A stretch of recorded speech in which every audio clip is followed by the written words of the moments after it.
السلام علیکم، زم بختالله جان حسرت او تاسو ګورئ په پښتو فاین ټي وي باندې د نن ورځې تر دې دمه خبرونه.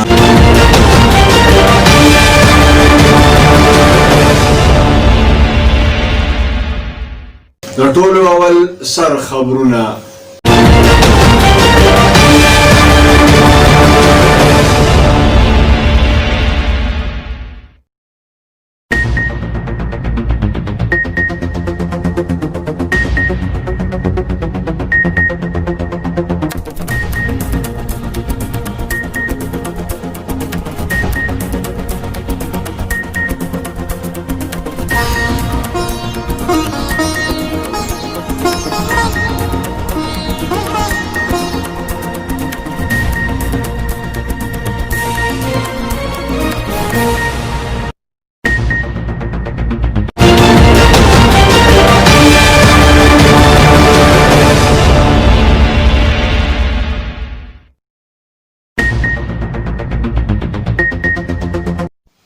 د یومي دفاع په موقع باندې آرمي چیف قمر باجوا د شهیدانو پوځیانو خاندانونو ته ملټري ایوارډز ورکړه.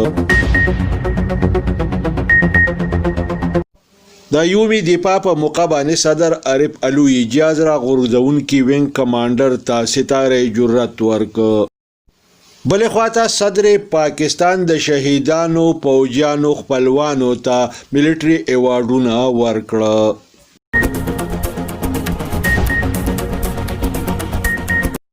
برګیډیر شاهد حسین په ثوابۍ کې د کرنل شیر شهید په قبر باندې ازيري وکړه.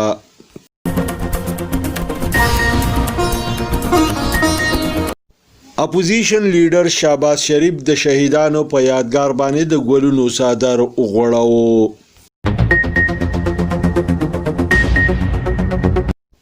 جمعیت علماء اسلام په پیښور کې تاریخي ختم نبوت کانفرنس وکړ.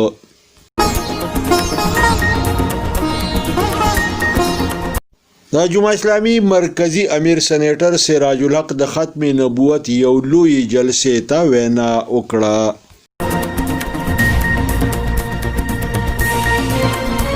په پیښور کې د توهین رسالت په سلسله کې په عدالت کې د قتل شوی طاهر نسیم مړی په 15 اگست باندې امریکې ته د لیګلو انکشاف وشو.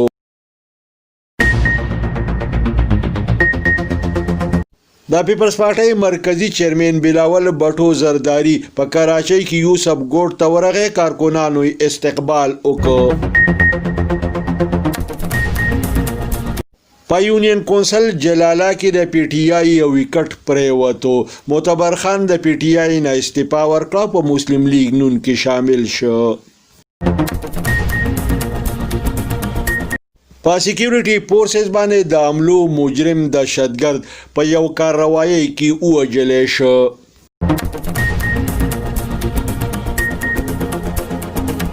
د پلپاین نه یو جنۍ پاکستان ته راغله. اسلام یې راوړو. په رحیم یار خان کې واده وکړ.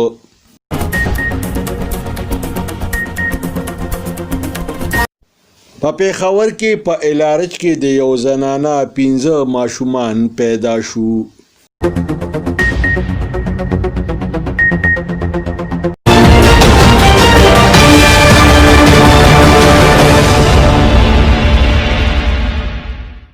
اوس د دې خبرونو تفصیل. د یومي دفاع په موقع باندې آرمي چیف جنرال قمر باجوا د شهیدانو پوځیانو خپلوانو ته ملټري ایوارډونه ورکړه. د پدې مقوي ک په مونږ باندې د جنگ مسلط کولو کوشش وکړې شو نو خله ماتون کې جواب به ورکو. د زیاته کړه چې پاکستان امن پسند ملک دی خو ولې د خپل دفاع حق مونږ ته حاصل دی. د زیاته کړه چې شهیدان او د شهیدانو قربانۍ به همیشه یادې لرلې شي. صدر پاکستان عارف علوی اجازه راغورځونکي وینګ کمانډر حسین صدیقی ته ملټري ایوارډ ستاره جرأت ورکړ. بلې خواته صدر پاکستان د شهیدانو پوځیانو خپلوانو ته ملټري ایوارډونه ورکړه.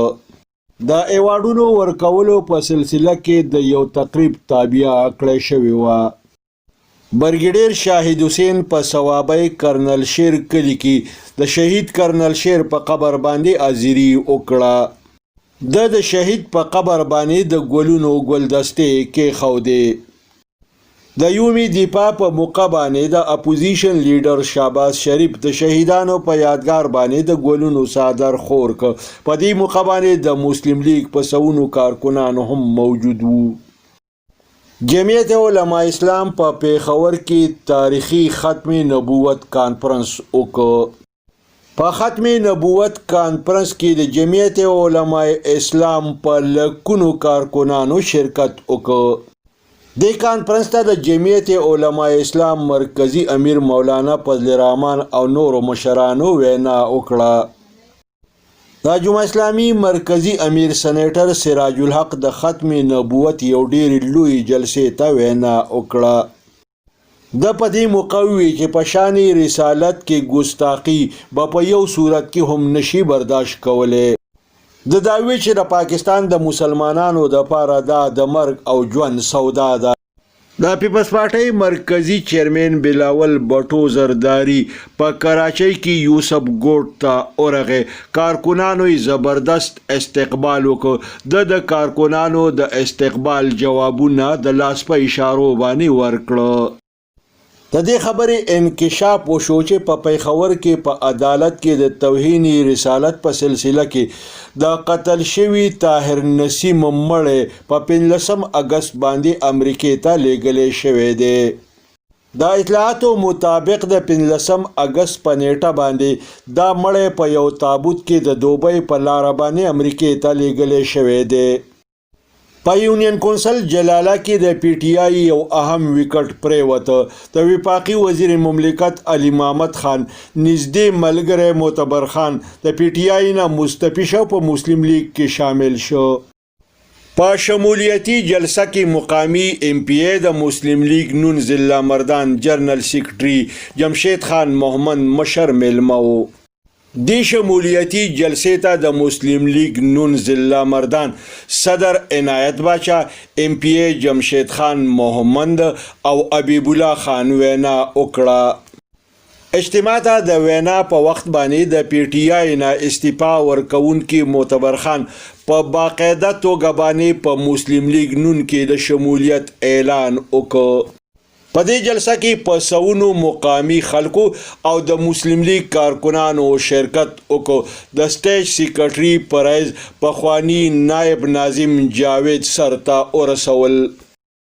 په سیکیورټي فورسز باندې د حملو مجرم دهشتګر زکریا په یو کارروایي کې ووژل شو.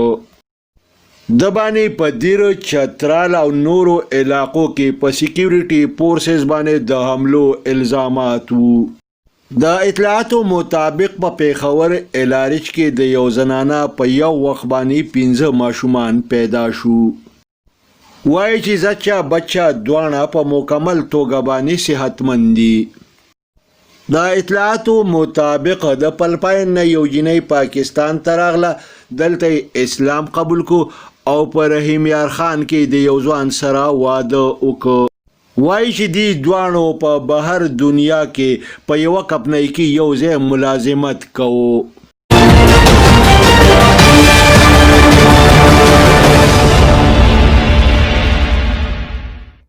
دې سره د نن ورځې خبرونه پای ته رسي.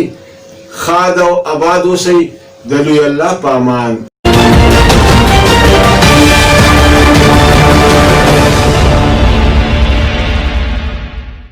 کتونکو پښتو فاین ټي وي سبسکرایب کړئ، د ټلۍ په بټن ګوته کېږئ او دا رنګې دا خبرونه کتل د خپل ژوند معمول وګرځوئ.